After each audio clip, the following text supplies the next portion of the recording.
lọ́jọ́ Ẹtì tí í ṣe ọjọ́ Friday ọ̀sẹ̀ tí a wà nínú èyí tí í ṣe ọjọ́ kẹfà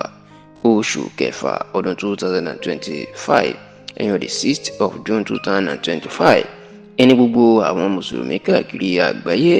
ẹni wọn yóò ṣe ọdún ńlá ìyẹn ìtàn pè lọ́dún iléyá tí wọ́n ń pè ní Eid al-Adha tó sì jẹ́ pé níṣe ni wọ́n máa ti rawọ́ ẹ̀bẹ̀ tán ti bẹ̀bẹ̀ tán ti ránṣẹ́ sí àwọn agbófinró ní ìpínlẹ̀ Ọ̀ṣun pé ká gbáradì o nítorí ó ṣeé ṣe kí wàhálà kó ṣẹlẹ̀ ní ìlú Ilé-Ifẹ̀ lọ́jọ́ ọdún iléyá ìyẹn ọjọ́ Ẹtì tí í ṣe ọjọ́ Friday ọ̀sẹ̀ tí a wà nínú ẹ̀ yìí. Ǹjẹ́ kí ló fẹ́ ṣẹlẹ̀, wàhálà wo ló fẹ́ ṣẹlẹ̀ nínú iléyá, kí ló fẹ́ ṣẹlẹ̀ tí wọ́n fi ní káwọn ẹ̀ṣọ́ ààbò ìyẹn àwọn agbófinró kan gbáradì? Ó mà ní bí wọ́n ṣe ní ayẹyẹ ọdún iléyá tó bọ́ sí Friday ọ̀sẹ̀ yìí àti ọdún Ifá, wọn ní méjèèjì máa papọ̀. Ìyẹn pé báwọn mùsùlùmí bá ṣe ń sọ ọdún iléyá làwọn oníṣẹ̀ṣe náà yóò máa ṣe ọdún Ifá lọ́jọ́ kan náà. Bó tilẹ̀ jẹ́ pé ní ilẹ̀ Yorùbá kò kì í sí jẹ̀sìn òṣè tí ẹ kí n ṣe tèmi ni, ṣùgbọ́n nítorí àwọn wàhálà tó máa ń ṣẹlẹ̀ láàrin àwọn mùsùlùmí àtàwọn oníṣẹ̀ṣe ní ìlú Ilé-Ifẹ̀ inú jẹ́ kẹ́rù máa bà àwọn èèyàn pé bí ọdún méjèèjì ṣe papọ̀ tó tún wá jẹ́ pé mọ́ṣáláṣí àpapọ̀ ìlú Ilé-Ifẹ̀ Central Mosque àti ibi tí ilé ìjọsìn àwọn Ifá Temple wà ó súnmọ́ra wọn ló ṣeé ṣe káwọn méjèèjì kan kọlura wọn pàápàá lásìkò táwọn mùsùlùmí bá lọ kírun yídì tàbí tí wọ́n lọ kírun júmà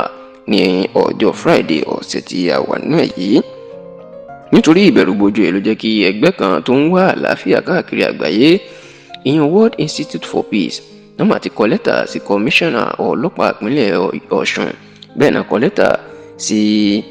àwọn ọ̀tẹlẹ̀múyẹ́ àti àwọn ọ̀gá ọlọ́pàá l'Àbújá náà wípé kí wọ́n jọ̀wọ́ kán gbáradì nítorí pé ó ṣeé ṣe kí wàhálà kó lọ ṣẹlẹ̀ ní ìlú Ilé-Ifẹ̀ lọ́jọ́ Friday ọ̀sẹ̀ tí a wà nínú ẹ̀ yìí. Nínú àtẹ̀jáde tí ọ̀gá ẹgbẹ́ World Institute for Peace Lámínà Ọmọ́tóyọ̀sí tó fi síta ni ló ti jẹ́ kó di mọ̀ pé bó bá ṣeé ṣe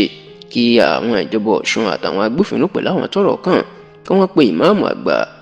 àwọn mùsùlùmí ní ìpínlẹ̀ Ọ̀ṣun pàápàá ti ìlú Ilé-Ifẹ̀ ká tó pe àwọn adarí oníṣẹ̀ṣe ní ìlú Ilé-Ifẹ̀ ká pè wọ́n sí ìpàdé àlàáfíà ká kìlọ̀ fún wọn wípé kán bá àwọn ọmọlẹ́yìn wọn sọ̀rọ̀ àwọn ò fẹ́ gbọ́ wàhálà lọ́jọ́ Friday ọ̀sẹ̀ tó kọjá yìí tó sì ní bàbá ń ṣètò ilé kán má gbàgbé láti gbé bàbá wọn sí láti sọ̀rọ̀ náà tó bàbá wọn létí ìyún Ọọ̀ni Ilé-Ifẹ̀ ọba ẹni Tádéyẹyè Ògúnwùsì Ọ̀jájá kejì kí kábíyèsí náà kó bá wọn dá sí i láti má ṣe jẹ́ kí wàhálà kó ṣẹlẹ̀ tó sì jẹ́ pé Lámínà Ọmọ́tóyọ̀sí ni bí wọ́n bá ti lè ṣe léyìí táwọn agbófinró tá sì gbáradì ó ní òun gbàgbọ́ wípé dídùn lọ́sàn yóò so àlàáfíà yóò jọba tí ó sì ní sí wàhálà tàbí ìtàjẹ̀ sílẹ̀ láàrin àwọn mùsùlùmí àtàwọn oníṣẹ̀ṣe lọ́jọ́ náà.